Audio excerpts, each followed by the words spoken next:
Thank you.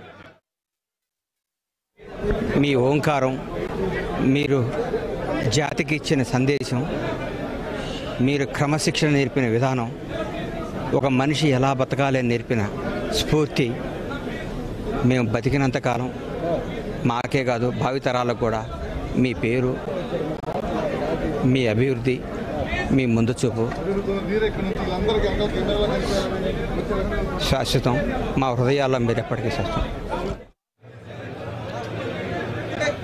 సామాన్య రైతు కుటుంబంలో జన్మించి అనితర సాధ్యమైనటువంటి స్థాయికి ఎదిగినటువంటి పూజ్యులు రామోజీరావు గారు లేననేటటువంటి వార్త ఈరోజు తెలుగునాటే కాదు దేశవ్యాప్తంగా దిగ్భ్రాంతిని కలిగించినటువంటి వార్త.